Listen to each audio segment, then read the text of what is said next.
toutes et à tous, bienvenue dans cette vidéo, qui est une vidéo qui m'a été demandée à plusieurs reprises, une vidéo sur comment on fait pour gérer une classe, pour affronter des situations difficiles auxquelles on peut être confronté en classe, que ce soit vis-à-vis de relations avec des parents, vis-à-vis de relations avec des élèves. On m'a pas demandé vis-à-vis de relations avec mes collègues de travail. Moi, ça se passe très bien avec mes collègues de travail. Je n'ai pas de mauvaises relations avec mes collègues de travail, mais pourquoi pas, on va dire, de problématiques du quotidien auxquelles on peut être confronté. Alors, avant de commencer cette vidéo, je vous renvoie déjà à celle que j'avais fait sur comment gérer une classe.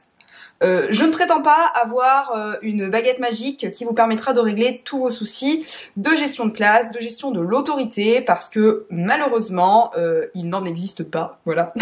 Moi-même, je cherchais, quand j'ai débuté ma carrière il y a si longtemps, des manières magiques pour pouvoir réussir à capter l'attention de mes élèves et surtout ramener leur attention quand il n'y a plus d'attention. Voilà, tout simplement.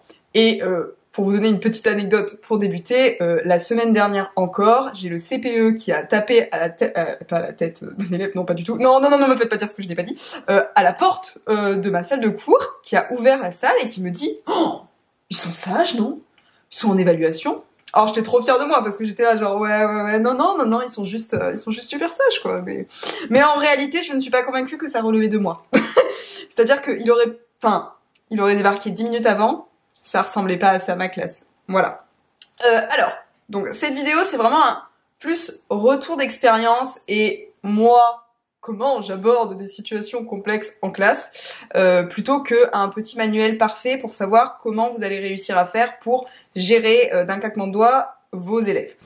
Déjà, je trouve que le terme gérer vos élèves, on n'est pas sur des produits marketing, financiers, on n'est pas dans une entreprise, il s'agit d'être humain. Vous n'allez pas gérer des élèves, en fait, dans le sens où, comment dire, si, bien sûr, il va y avoir un rapport d'autorité qui va s'établir de l'enseignant vis-à-vis des élèves, et pour moi, le rapport d'autorité doit s'établir dans le respect de l'un de l'autre, c'est-à-dire que pour moi, je dois autant de respect à mes élèves qu'ils me doivent du respect.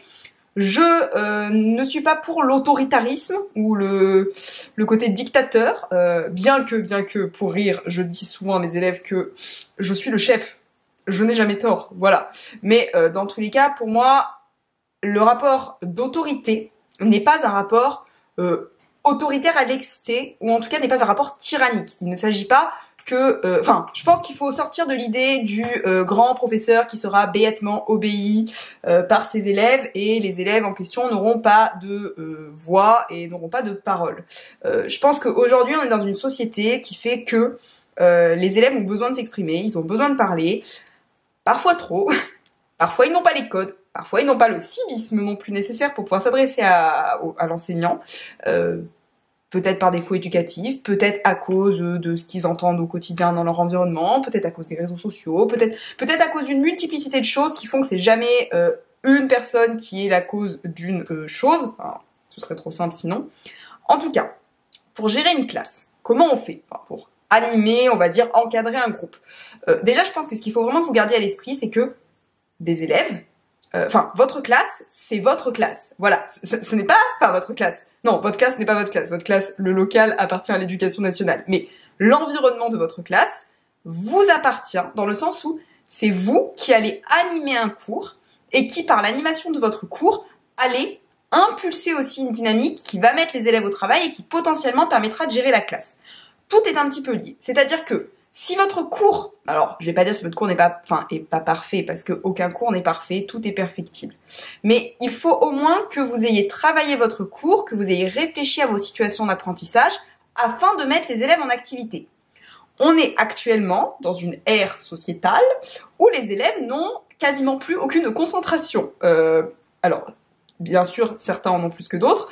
Moi, pour le coup, ce que je peux me rendre compte très vite, c'est que la mise au travail est difficile, mais si par contre ils sont désœuvrés sans travail, il y a des bavardages. Ce qui est logique. Je veux dire, moi, la première, je suis en réunion, on me donne pas de travail, je fais quoi? Je parle avec ma copine à côté. Donc, ça veut dire que vos élèves, c'est pareil. Rappelez-vous comment vous êtes en réunion avec vos autres collègues profs, quand vous redevenez des élèves, justement. Là, c'est pareil. Vos élèves, il faut les mettre en activité. Alors, évidemment, il ne s'agit pas de les stimuler H24 avec une activité qui change toutes les 5 secondes. Sinon, là, à un moment donné, ils seront surstimulés. mais pour moi, il faut qu'il y ait plusieurs temps dans le cours, et je pense quand même que c'est bien d'amener une forme d'habitude, de rituel, de choses en fait répétitives qui font que l'élève est dans quelque chose qu'il connaît, tout en amenant de la nouveauté. Pour vous expliquer très simplement ce que moi je fais. Quand ils rentrent en classe, que se passe-t-il? Déjà, non, ils sont pas rangés devant ma classe, ce serait faux de dire ça. J'aurais... de manière utopique, j'aimerais qu'ils soient tous alignés, mais c'est faux, c'est un troupeau devant ma salle de cours. Bon, je fais rentrer mon petit troupeau, sans mauvais jeu de mots, hein, évidemment, hein, c'est-à-dire que même mes élèves, ça les fait beaucoup rire. Moi aussi, moi je me désespère de ne pas réussir à les ranger, mais...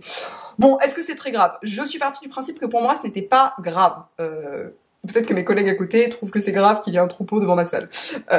J'ai des collègues de travail qui tiennent vraiment à ce que les élèves soient alignés, sans dire deux par deux, en tout cas à ce qu'il y ait une forme d'ordre et d'organisation pour rentrer, ce qui instaure un temps calme, ce qui serait certainement peut-être bien de ma part de le faire, parce qu'effectivement, le fait de les ranger peut amener un semblant d'ordre, et quand ils rentrent en classe, on va espérer qu'ils soient plus calmes.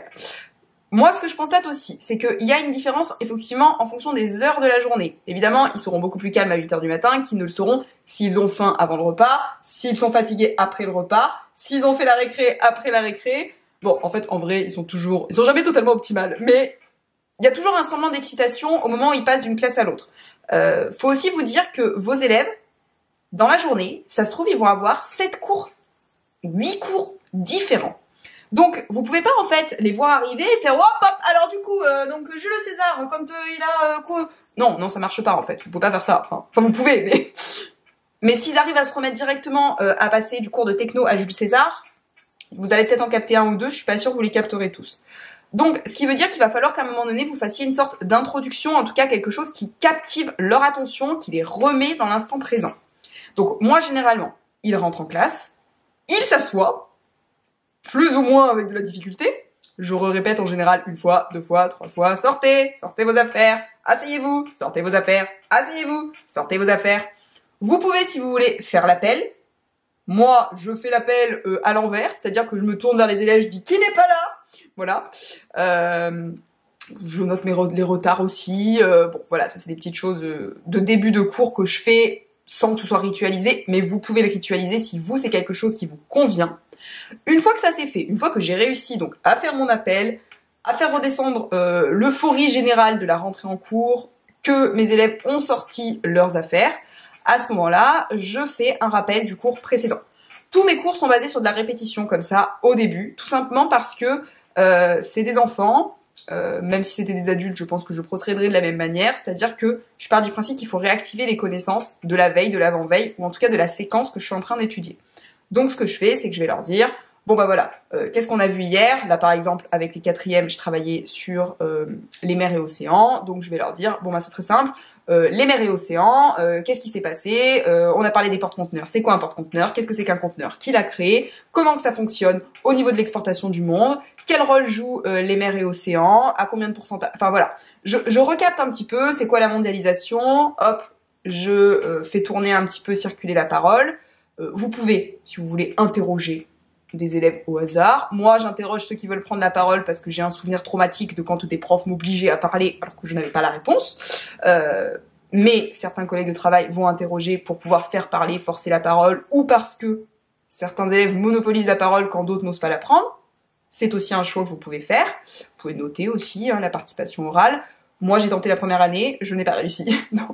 Donc, je valorise en ajoutant dans le bulletin, en fait, soit des notes, soit j'augmente en fait avec la bonification sous pronote, soit en tout cas je mets un petit commentaire dans le bulletin, mais je fais pas, enfin sauf si je fais vraiment un truc sur l'oral de classe, sinon je note pas comme ça parce que je me perds moi-même. Mais vous pouvez vous ne pas vous perdre et y arriver beaucoup mieux que moi. Donc n'hésitez pas à le faire si ça vous aide. Une fois que c'est fait, je vais donc du coup faire une petite partie de mon cours qui est magistrale, bien que ce mot soit décrit et mal vu, mais moi, je sais que mes élèves... Moi, je sais que mes élèves, ils aiment bien quand je parle. La fille, elle se jette des fleurs. Je crois que mes élèves aiment bien quand je parle. En tout cas, ils ont tendance à me dire « Ah, bah c'est vachement bien quand vous parlez, c'est là où on vous écoute. » C'est vrai. Il est vrai que quand ils sont en état de m'écouter, bien que je dois évidemment toujours ramener l'attention d'un ou deux qui à un moment donné s'égarent en fonction du propos, généralement je capte leur attention. Par contre, je capte pas leur attention pendant 30 minutes. Je parle pas pendant 30 minutes. Je vais parler pendant une dizaine de minutes pour introduire. Je pose ensuite mon activité. Voilà, on va faire ça soit en groupe, soit à deux, soit tout seul. Telle question, tel projet, tel machin. Et ensuite, je les mets en activité. Activité, ils sont sur leur feuille, à plusieurs ou tout seuls. Et à partir de là, ils ont un exercice. Je donne un temps plus ou moins limité. C'est-à-dire que des fois, je dis ça va durer 15 minutes. Puis au bout de 15 minutes, je dis vous en êtes où? Ils me font allez, question 1. Là, je regarde, je fais vous faites quoi depuis 15 minutes? Oui, vous parlez avec votre voisin, on est d'accord? Voilà. Donc, je réinstaure des temps. Après, de temps en temps, ça m'arrive de mettre un minuteur au tableau. Et quand il y a le chronomètre, souvent, en fait, ça les motive un peu plus quand il y a le chronomètre au tableau pour se capter sur l'activité. Parce qu'ils voient combien de temps s'écoule. Sinon, ils ont beaucoup de mal à voir combien de temps s'écoule. Il y a ma chaise qui grince, c'est très chiant. Pardon, excusez-moi pour cette vulgarité d'un coup soudaine. Bon, voilà, quand je leur mets un temps limité au tableau, c'est simple parce qu'ils arrivent à se capter sur ça. J'arrive pas toujours à le faire parce que des fois, je fais deux choses à la fois. Je suis à la fois sur l'activité qu'ils font et je traite des mails en même temps, donc j'ai besoin de friser le tableau, donc du coup, je peux pas le faire. Mais voilà, mettre le chronomètre, ça peut les aider, ça peut marquer le temps un petit peu mieux. Et généralement, je fais un peu des points d'étape, c'est-à-dire que je circule un peu dans la salle, je recapte un peu l'attention des uns ou des autres parce que au bout de 5 minutes, c'est déjà parti en fait. Au bout de 5 minutes, ils sont déjà en train de discuter, donc je suis là, je repasse, je dis hop, question 1, question 1, question 1, question 1, question 2. Ah, t'es déjà à la question 6 toi. Bon. Ah, désolé, bah t'as qu'à lire. Voilà. Donc j'essaye un petit peu de passer comme ça dans les rangs et une fois que c'est fait, si le temps est encore suffisant, ce qui n'est souvent pas le cas, je fais la correction et je leur fais faire une trace écrite qui résume le cours. Dans les faits, cette seconde partie intervient souvent dans une autre heure parce que je n'ai pas le temps en une heure de faire tout ça, parce que mes élèves sont lents. Voilà, c'est pas une critique, c'est une observation, hein, ils sont lents. Ils sont lents, pas tant pour faire le travail, mais pour se mettre au travail. Donc, voilà. Il y a des élèves qui rentrent tout de suite dans l'activité. Et il y a des élèves, il leur faut pas mal de temps. Oui, c'est des voitures qui démarrent avec un peu de difficulté. Et il y a des élèves qui en fait ne démarrent pas parce qu'ils discutent. Voilà, tout simplement. Ensuite, ça c'est parce que je tenais à poser ce propos-là parce que faut se rappeler quand même qu'on est des enseignants. On est des enseignants, on est là pour enseigner. Pour moi, s'il y a un cadre, s'il y a des activités qui sont fixées dans le temps, si les élèves retrouvent, parce que moi c'est quasiment toujours la même structure, hein, c'est même les mêmes couleurs que j'utilise au tableau, c'est après la même chose que je leur demande, je pense qu'il y a quelque chose auquel ils sont habitués. C'est pour ça que c'est même très drôle parce que je leur donne toujours des définitions en début de chapitre, et à chaque fois ils sont là, on le colle avant ou après l'introduction? Donc généralement j'en ai, ça fait déjà 5 ans, non j'exagère sur le 5 ans, 4 ans, quoi que tu l'as redoublé, 4 ans que je l'ai, et je suis là genre... Excuse-moi, t'as l'impression que je suis une personne... Je suis une personne d'habitude. Déjà, j'ai toujours la même structure. Pourquoi tu veux me coller les définitions d'un coup à un autre endroit? Voilà. Donc, ça, c'est les petites habitudes. Je pense que faut garder à l'idée que vous devez instaurer un cadre. Et un cadre, c'est pas être un tyran, en fait. C'est tout simplement pouvoir permettre aux élèves d'avoir des repères temporels, des repères dans l'espace spatial, je vais y arriver. Voilà, c'est des repères qui leur permettent de se focaliser sur des choses, de comprendre où ils en sont et de ne pas être perdus. Parce que s'ils sont totalement perdus, ils n'arrivent plus à vous suivre. S'ils savent pas où vous voulez les mener, ils n'arrivent pas à vous suivre. Moi, mes élèves, je sais que voilà, ils font, il y a le cours, il y a l'exercice, il y a la correction, il y a la trace écrite. Encore une fois, je prétends pas être parfaite et que ce soit la solution à tout. Mais je pense que du coup, ils savent où je veux les emmener. Alors, ça peut avoir son désavantage, c'est-à-dire que pour certaines personnes, c'est trop cadré ce que je fais. Je peux l'entendre. Je pense que je m'applique à faire des choses qui, moi, me convenaient aussi en tant qu'élève. Moi, j'ai besoin d'avoir un cadre, j'ai besoin de savoir où je vais pour faire quelque chose. Donner des critères pour moi, expliciter aussi les consignes, c'est-à-dire que pour vous, il y a quelque chose qui peut vous paraître totalement clair. Des fois, si l'élève, il n'est pas en train d'écrire, c'est parce qu'en fait, il n'a pas compris ce que vous avez demandé, tout simplement. Alors, peut-être parce qu'il n'écoutait pas au moment où vous l'avez demandé, hein, d'accord? Peut-être pas vous le problème, peut-être lui. Mais peut-être que c'est vous le problème aussi. Et il faut être capable aussi d'entendre. Enfin, à un moment donné, c'est un métier de remise en question permanente. C'est-à-dire que, pourquoi l'exercice n'a pas marché? Alors, est-ce que c'est effectivement parce que l'élève n'a pas travaillé, tout simplement, s'est jamais mis au travail? Ou est-ce que c'est parce qu'en fait, il était incompréhensible, votre exercice? Voilà, et ça peut vous aider ensuite. Et je pense que vraiment, déjà, s'il y a un cadre, s'il y a une organisation, s'il y a quelque chose de ritualisé, de cadré, ça peut aider l'élève à se repérer et ça peut vous aider dans la gestion de classe. Alors, évidemment, ça fait pas tout. Ça fait pas tout parce que, à un moment, je le disais, en fonction des heures de la journée, l'élève ne va pas réagir de la même manière. Alors, on s'interrogeait avec des collègues la dernière fois pour savoir quand un élève est totalement optimal. On l'a pas trouvé. Parce qu'en fait, le matin, il dort. Le soir, il dort, où il est excité. Après manger, il dort, où il est excité. Après les récrés, il est très excité. Avant les récrés, il a très envie d'aller à la récré. Donc en vrai, il est jamais totalement optimal. Mais, je crois quand même, c'est un avis totalement personnel, qu'il est beaucoup plus optimal le matin qu'il ne l'est après-midi. Si j'étais ministre de l'Éducation nationale, ce qui arrivera peut-être un jour, sait-on jamais, pour moi, je réformerais les rythmes scolaires, bien que je sais que ça a un impact sur la société, patati patata, mais les matières théoriques qui demandent une forte concentration devraient se situer le matin. Voilà. Bon, pas trop tôt non plus, parce que c'est des ados, donc ils ont besoin de beaucoup de sommeil. Mais le matin, je pense qu'ils sont plus aptes à écouter que l'après-midi. Mais moi, la première, l'après-midi, j'ai plutôt envie de travailler. Enfin, quand j'arrive dans mes cours de l'après-midi, je souffle autant qu'eux. Voilà, on est tous là, on se regarde dans le blanc des yeux, on se dit c'est quand que ça finit, enfin... voilà. Certaines activités sont plus simples à faire le matin que l'après-midi. Certaines matières, pour moi, se prêtent beaucoup plus à de la concentration le matin, et l'après-midi devrait peut-être être plus consacré à des projets, des ateliers musicaux, d'art plastique, du sport, voilà. Bien que je sais, mes collègues de sport, d'art plastique, tout ça vont me dire non mais Caroline, s'il te plaît, je te signale que nous aussi on peut travailler le matin. Je suis d'accord, je sais. Mais pour moi, c'est quand même une aberration, excusez-moi, de faire du sport de 8h à 10h à des élèves qui arrivent crevés ensuite chez nous et excités. Enfin, bon, bref. Ça, c'était ma considération personnelle. Mais, enfin, dernier petit point sur ce qui est le groupe classe, comment gérer un groupe classe, comment gérer une situation conflictuelle difficile. Encore une fois, je ne prétends pas posséder une formule magique qui va vous permettre de dire, voilà, là, l'élève, bah ça va pas parce que soit l'élève en lui-même déjà ne va pas bien. Faut quand même garder à l'esprit encore une fois que c'est pour ça que le mot gérer me gêne un peu. On est sur un groupe classe, on est sur un groupe d'êtres humains avec ses émotions, avec son histoire. Il y a des élèves, ils vont arriver, ils sont en colère aujourd'hui, ils sont excités comme pas possible. Et c'est peut-être pas votre faute. C'est peut-être juste qu'il s'est passé un truc aussi avant, qu'il s'est passé un truc dans sa vie personnelle, qui va juste pas bien, c'est un ado aussi, il a plein d'hormones, enfin...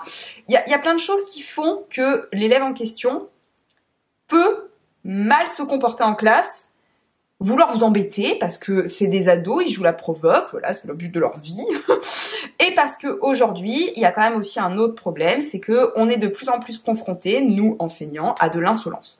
De l'insolence permanente, un manque de civilité, ne serait-ce que pour dire bonjour, au revoir, de solidarité, je trouve aussi. C'est-à-dire que, moi par exemple, ça arrive régulièrement, il y a des élèves, ils laissent de la terre, de la boue par terre, parce que ils sont rentrés dans ma salle de cours, ils avaient les chaussures sales, et en plus de ça, ils avaient les chaussures sales, ils ont découpé des papiers, enlevé du scotch, jeté le truc par terre, enfin bon voilà, le truc habituel qu'ils font pour s'occuper les mains, et ils les laissent par terre. Donc, je sais pas, j'ai déballé au fond de ma salle. Donc plusieurs fois, j'ai dit, balaye. Ah oui, non, mais c'est pas à moi de le faire. Ah, parce que c'est à moi de le faire, peut-être? Le ménage, ou l'homme de ménage qui n'a pas demandé à ce que tu jettes tes papiers par terre. Enfin, je sais pas, il y a une poubelle pour ça. Ou, je sais pas, par exemple, j'ai 2 élèves à côté, il y en a un, il oublie des bouts de scotch, l'autre, il s'en va. Et je lui dis, ramasse. Bah oui, mais c'est pas moi. D'accord, mais moi, c'est pas moi non plus, et je vais le ramasser quand même. Donc, voilà, il y a un manque de civisme, de solidarité, c'est pas grave, on fait, même si, qui est un peu gênant, je trouve.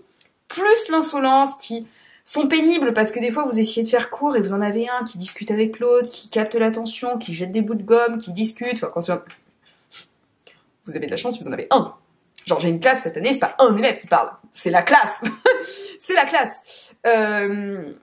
Pour moi, il est beaucoup plus facile de gérer des cas particuliers que de gérer un groupe. Je vous dis ça parce que gérer un cas particulier, ça veut pas dire qu'on le gère bien, dans le sens où, toujours le mot gestion me gêne toujours, mais je n'en ai pas d'autres, donc j'utilise celui-là, mais j'ai pas d'autres synonymes. N'hésitez pas à me donner des synonymes. Quand il y a un élève pour qui c'est compliqué, il est insolent, il parle mal, il fait pas son travail, enfin ce genre de choses. Enfin, pas son travail et parle mal, c'est pas trop la même chose. Bon, vous m'avez compris.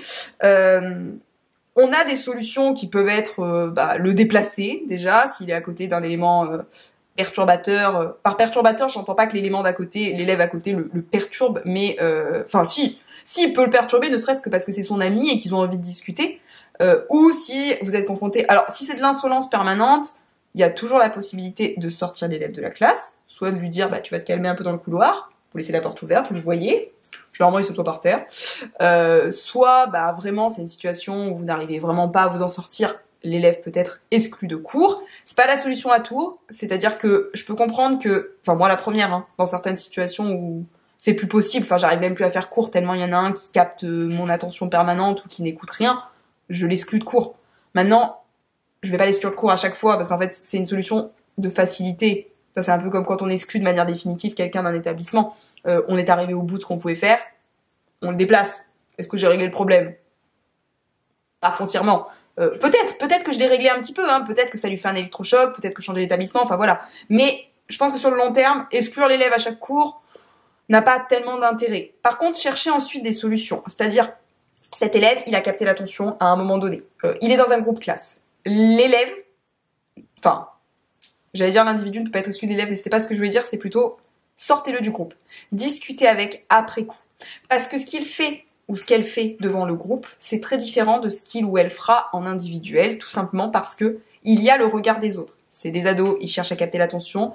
Il y en a beaucoup, ils sont pénibles, pas parce qu'ils sont pénibles en soi, mais parce qu'en fait, ils veulent faire les pitres et faire rire leurs copains. Alors vous, le prof, ça vous fait pas du tout rire. Moi, le nombre de fois où je suis là et je me dis... Vraiment, est-ce que je suis encore obligée de te rappeler pour la 150e fois du cours qu'on est en cours? Mais je sais que c'est un ado qui fait le pitre pour faire rire. Alors moi, ça me fait pas rire, mais lui, ça le fait rire. Bon. Donc après, il y a des solutions qu'on peut travailler aussi avec le CPE ensuite avec cet élève. Je pense que c'est toujours bien d'instaurer ensuite un dialogue avec lui pour éviter d'arriver à des situations de on ne peut plus du tout dialoguer parce qu'on se supporte plus. Parce que vous restez un être humain aussi. Je veux dire, il y a des élèves avec qui vous allez réussir à instaurer un dialogue. Ça va prendre du temps, mais vous allez réussir. Vous allez réussir à garder la patience. Il y a des élèves avec qui ça marchera pas. Voilà. À un moment donné, il faut pas non plus vous jeter la pierre. Vous pouvez essayer aussi beaucoup de choses et ne pas réussir. Vous aussi, vous êtes un humain. Relation humaine. Et il y a un autre souci donc dans lequel là j'ai pas forcément de solution à vous apporter. C'est le cas où c'est une classe entière qui dysfonctionne. Par dysfonctionne, j'entends sur le fait que vous pouvez tester tout ce que vous voulez. Visiblement, il n'y a aucune prise. Moi, j'ai un cas comme ça cette année. C'est très compliqué. Des fois, ça se passe très bien. Genre, des fois, la classe entière parle pas, m'écoute, pose des questions, travaille. Je ne suis pas sûre que ça vienne de moi. Je suis pas sûre que... Je pense que ça vient complètement d'eux, là, pour le coup.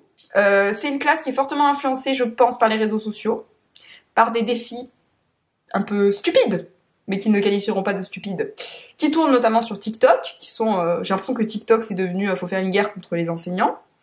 Et ces défis, malheureusement, se retrouvent dans les classes, genre tous lâcher les stylos en même temps, refuser de s'asseoir, refuser d'adresser la parole à l'enseignant.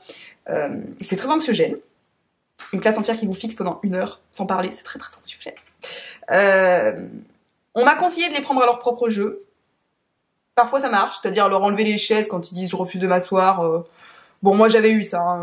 Alors moi ils n'avaient pas refusé de s'asseoir, c'est une collègue qui a eu ça. Moi j'ai eu, ils se sont tous assis par terre. Bon, personnellement je suis là, genre je rigole en fait parce que je leur dis et donc maintenant on fait quoi? Ok, t'es assis par terre, très bien. Mais c'est déstabilisant la première fois que ça vous arrive. Avec l'expérience, en fait, vous êtes plus là, ok, c'est bien, on a bien joué, merci, allez hop hop. Mais les premières fois, moi la première fois que l'élève, la classe entière a pas parlé, c'était hyper anxiogène en fait. Je suis sortie, je me suis dit plus jamais je reviens dans cette classe. Je pense qu'il faut aussi garder à l'esprit que c'est des ados. Leur en vouloir, faire la tête, être super méchant après, je ne suis pas sûre que ça fonctionne. Être super gentil après, je suis pas sûre que ça fonctionne non plus. Mais il faut aussi passer outre l'émotion, c'est-à-dire sur le moment, c'est très compliqué. Hop, on diffère. On diffère, la fois d'après, on reprend. Bon alors les enfants, c'était amusant? Moi ça m'a pas fait rire. Voilà. Leur donner aussi votre sentiment, moi ça m'a pas fait rire. Pourquoi? Excusez-moi, je me suis sentie super mal. Mais si ça vous fait plaisir de me faire du mal, voilà, vous pouvez aussi être honnête avec les élèves. Je pense qu'ils aiment bien la transparence, ils aiment bien l'honnêteté. Ils ont une forte notion aussi de ce qu'est la justice, l'injustice. Donc ça aussi, il faut pas hésiter à Bah tout simplement, si vous avez été injuste, le reconnaître. Si ils ont été injustes, c'est à eux de le reconnaître. Et ça aussi, ça fait partie d'une forme d'apprentissage qui certes est au-delà du côté disciplinaire de votre cours, de la matière, de l'enseignement, mais qui fait partie d'un truc qu'ils auront appris aussi en sortant. Donc ça, pour moi, le groupe classe, c'est le plus compliqué, d'autant qu'à l'INSPE, pardon, c'est pas des choses... Enfin, on va vous dire, si, range les paroles alphabétiques, fais ci, fais ça, enfin, ça m'a pas fondamentalement aidé. L'expérience de terrain aide. Aller chez des collègues de travail aide aussi beaucoup. Allez voir dans d'autres classes comment les élèves se comportent avec d'autres enseignants. Allez voir les techniques que vos collègues mettent en place. Moi, j'ai des collègues qui mettent des feux verts, des feux rouges, un peu comme à l'école primaire. Et alors, même les ados, hein, ils sont hyper sensibles. Quand ils sont dans le rouge, ils veulent plus y être. Hein. Ils veulent être dans le vert. Hein, Donc, n'hésitez pas, voilà, à faire ce genre de choses parce que ça peut aider, voilà, tout simplement. D'aller voir comment font les autres. Je veux dire, c'est pas reconnaître, c'est pas se dire je suis nul si vous vous apercevez que vous n'arrivez pas à vous en sortir face à une situation de classe. Et discutez-en avec les collègues de votre équipe pédagogique parce que des fois, quand on en discute et quand on a deux collègues qui disent moi aussi j'y arrive pas, ben on se sent moins seul. Moi, il y a une classe, vraiment, je leur ai dit, je n'y arrive pas. Voilà, je n'y arrive pas. Tous les collègues de la classe n'y arrivent pas. Les parents, j'ai reçu beaucoup de mails de la part de parents qui me disaient mais qu'est-ce que vous allez faire? Est-ce que vous comptez du coup les exclure? Bah déjà, je suis pas chef d'établissement, j'exclus pas une classe entière. Ensuite, excusez-moi, c'est des bébés en fait, ils se comportent comme des bébés. Je veux dire, vous me conseillez quoi? D'exclure définitivement de l'établissement 15 enfants parce qu'ils ont des blagues immatures? Bah non, je peux pas faire ça. Voilà, donc on va tous passer une année ensemble en supportant cette histoire, et puis... supporter, ça veut pas pour autant dire ne rien faire. Voilà, encore une fois, faut pas hésiter à travailler avec le CPE, faut pas hésiter à faire en vie de classe, venir l'équipe entière, pédagogique, discuter avec la classe, confronter la classe, leur faire comprendre les choses. Et des fois, c'est pénible, parce que vous allez faire ça 5, 6, 7 fois, et il y aura pas de résultat. Et des fois, il y aura des résultats. Voilà. Valoriser les élèves aussi. Être que dans la sanction, que dans la punition, ça les braque. Alors, d'être que dans la valorisation, c'est pas non plus la solution, hein. Mais moi, je me rends compte que parfois, quand je suis plus dans « Oh, mais c'est bien ce que t'as fait, mais c'est très bien, mais bravo », en fait, ils sont dans « Oh, ah ouais, trop bien, moi je veux aussi un bon point ». Il y a des élèves, vraiment, je vous jure, la dernière fois, il y en a un, il est très pénible, et il avait fini le premier d'écrire, donc je lui dis « Tu veux un bon point ?» Il me dit « Oh oui, oui, oui, oui !» Alors du coup, je vais donner une petite image que j'avais, c'était une espèce de petite étoile de mer. Je me demandais pas pourquoi j'avais une étoile de mer. Hein. Je ne sais pas, des fois j'ai des trucs bizarres dans mon bureau. Et il a passé la journée à être avec son étoile de mer en disant « Ah, j'ai gagné une étoile !» Incroyable, je me suis dit je vais imprimer plein d'étoiles de mer. Enfin, voilà, des fois en fait c'est des choses vraiment très simples, c'est des enfants. Alors oui, ils vous diront « Ah mais madame, pourquoi vous dites qu'on est des enfants? On est des adolescents, préadultes ?» Non, non, c'est des enfants, ils ont les mêmes réactions que les enfants. Hein. Et même vous, adultes, admettons, on a des fois des réactions d'enfants. Voilà, on veut des récompenses. Moi, je suis pour le système de la récompense. Après, on en pense qu'on veut. Voilà, moi, tout travail mérite salaire. Pourquoi ça marcherait pas à l'école? Voilà. Dernier petit point que j'aborderai, je veux pas que la vidéo dure trop longtemps, et elle dure déjà presque 30 minutes, c'est la question de si vous êtes confronté à des parents aussi, qui peuvent être des fois virulents, compliqués à gérer. Pareil, n'hésitez pas à en parler avec l'équipe pédagogique, n'hésitez pas non plus à faire intervenir un tiers, c'est-à-dire si vous devez rencontrer le parent qui veut absolument vous voir, vous parler, que c'est compliqué, moi il y a des rendez-vous que je fais avec le CPE, avec le principal, ou avec d'autres collègues de travail, rendez-vous que j'ai fait la dernière fois avec 3 collègues. Bon, je sais pas si c'est la bonne solution non plus, parce que des fois je me dis, j'arrive un peu, excusez-moi, j'ai mon équipe d'Avengers derrière moi, j'avais quelque chose à me dire. Voilà, bon. Mais ça met dans une autre configuration, et ça permet aussi aux parents, des fois, quand il est braqué contre vous, pour des fois d'une broutille, de se rendre compte qu'en fait, son enfant dont il avait une image, oh mais mon petit ange ne peut pas du tout se comporter ainsi, peut-être un peu. Parce qu'après, votre petit ange peut très bien être très différent chez vous et très différent à l'école. Parce qu'encore une fois, le petit ange, à l'école, il est avec plein d'autres anges. Et ça se transforme en petit diable, vous voyez. Voilà, c'est un phénomène de groupe, en fait. Et donc du coup, voilà, n'hésitez pas, si vous avez des parents très virulents, hop, vous reportez aussi, vous envoyez au CPE, Alors évidemment, il s'agit pas de tout différer au chef d'établissement. Le chef d'établissement, il a suffisamment de choses à gérer pour ne pas avoir à gérer tous les parents, parce que je n'osais, enfin, je ne sais pas combien de parents déjà doivent gérer le chef d'établissement, donc je pense qu'il faut pas renvoyer non plus chaque mail que vous avez au CPE et au chef d'établissement. Pour autant, là je parle vraiment d'une situation où vous n'arriveriez pas à vous en sortir tout seul. Sinon au quotidien, genre la plupart des échanges qu'on a avec les parents se passent globalement très bien. Et quand on a une situation conflictuelle, je pense que déjà rencontrer la personne en vrai ou l'avoir au téléphone, ça peut aider. Parce que par mail ou par messagerie interne des établissements, les gens ont fortement tendance à s'emballer, à partir très vite dans les tours.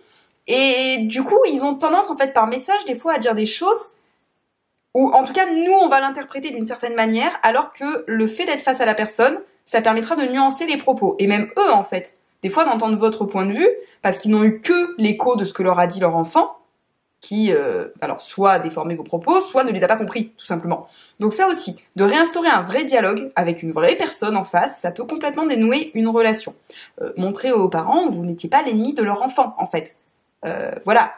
Vous avez vous expliqué, vous êtes dans votre droit, ce que vous avez pensé, vous avez pu commettre une erreur. Mais dans ce cas-là, on s'excuse, voilà. Il y a vraiment un truc que alors ça, c'est encore une fois très personnel. Je comprends pas pourquoi les gens ne veulent pas s'excuser. Mais ça arrive de faire des bêtises. Ben, on demande pardon. Voilà. Alors après, si les gens sont braqués, ils veulent pas passer à autre chose, c'est autre chose. Mais sur les faits, c'est pas grave, vous vous êtes trompés. Ben, vous êtes trompés. Voilà. Et ben, on avance après. On reconstruit quelque chose. Et même à l'élève, moi, ça m'est arrivé de dire à des élèves, je suis désolée, je me suis trompée. Mais il y a d'autres fois où je lui ai dit, je suis désolée, tu t'es trompée. Voilà, j'ai raison, tu as tort. Puis des fois, c'est tu as raison, j'avais tort. Voilà. Donc là, voilà, c'est sur ces situations-là, dans tous les cas. Quand vous êtes confronté à une difficulté avec un élève, avec plusieurs, parlez-en. Vous avez des collègues, vous avez un personnel dans un établissement. Vous n'êtes pas tout seul. Il faut vraiment sortir de cette idée de l'enseignant tout seul dans sa classe. Oui, vous êtes tout seul dans votre classe quand vous êtes tout seul dans votre classe. Bien sûr, vous êtes seul avec votre groupe classe à ce moment-là. Mais vous avez une salle des professeurs, vous avez une équipe de direction, vous avez un tas de personnel à l'intérieur d'un établissement scolaire qui peuvent vous seconder, qui peuvent vous aider, avec qui vous pouvez parler. Et si vraiment, il n'y a aucun dialogue qui s'instaure dans votre établissement scolaire, ne restez pas seul non plus. Il y a des réseaux associatifs qui peuvent vous aider. Il y a des personnels pour la santé mentale. Il y a des médecins. Parlez-en. Ne restez pas avec vos difficultés, ne restez pas avec quelque chose d'incroyablement douloureux pour vous. Le travail ne doit pas être une souffrance, en fait. On est sur un travail face à des humains avec qui, des fois, ça peut être très compliqué, parce que parfois, il y a de l'insolence, parce que parfois, on est sur un groupe classe qu'on n'arrive pas avec qui on n'arrive pas à communiquer, avec qui ça prend pas, et on sait pas pourquoi. Et c'est des heures où, moi, ça m'est arrivé, d'être des heures entières assises, à me dire, mais qu'est-ce que je fous là? Enfin, pourquoi je suis là? Enfin, vraiment, je ne sers à rien. Ils travaillent pas, ça marche pas. Dès que je dis quelque chose, ils m'écoutent pas. Voilà, bah qu'est-ce que j'en ai fait? J'ai pleurniché en salle des profs, j'ai dit ça marche pas, je sers à rien, voilà. Bon, mes collègues m'ont dit tu sers pas à rien, t'inquiète pas, nous aussi on n'y arrive pas. Enfin, des fois juste de discuter, d'échanger, de partager, ça fait du bien. Ça fait du bien, ça règle pas tous les problèmes, ça en règle certains. Et puis des fois, on sait pas, enfin, des fois aussi, la classe, gardez espoir sur le fait qu'elle peut évoluer. Moi, la classe dont je vous parle depuis le début de l'année, ça veut pas dire que j'ai réglé le problème, loin de là. Mais elle évolue. Elle évolue, petit à petit, moins vite que certains, mais elle évolue, et ce qui se passait au mois de septembre, octobre, j'ai plus les mêmes cas que ce qui se passe en janvier, parce que aussi, janvier est un peu un tournant pour les élèves. On se rend compte que on a passé le plus dur. Nous avons passé les 4 mois ensemble. Nous nous sommes courageusement battus et affrontés. Le prof a triomphé. Vous êtes un loup, une louve, face à une meute. N'oubliez pas que c'est vous l'alpha. Vous êtes l'alpha. Ça veut dire, vous n'êtes pas le dictateur, vous êtes l'alpha, vous incarnez le respect, l'autorité et non l'autoritarisme, et vous êtes là pour instaurer un cadre de travail bienveillant, protecteur, sécuritaire, dans lequel vos élèves pourront réussir au mieux. Voilà. Sur ce, n'hésitez pas en commentaire à noter si vous avez des astuces pour justement animer, gérer un groupe classe, et si vous avez des questions, vous n'hésitez pas à les poser non plus. Je m'excuse d'avance si je ne vois pas tous les commentaires, ça arrive que je passe à côté, je sais pas, l'algorithme de YouTube, qu'est-ce qu'il fait, des fois il me montre pas tous les commentaires. Ne m'en voulez pas personnellement, ce n'est pas contre vous, voilà. Ou des fois je ne sais pas quoi répondre aussi, donc je mets juste un petit pouce. Ce n'est toujours pas contre vous, c'est juste que vraiment des fois je ne sais pas quoi répondre. Mais s'il y a des questions, je réponds avec grand plaisir. N'hésitez pas non plus à me retrouver sur mes comptes Instagram si vous voulez me poser des questions. Donc Caroline Peffer autrice, c'est celui où je suis le plus active. Sinon vous avez celui Madame Peffer prof. Je verrai le message, peut-être pas tout de suite parce que c'est pas celui sur lequel je suis le plus active, mais je le verrai. Et sur ce, je vous dis à bientôt pour de nouvelles vidéos.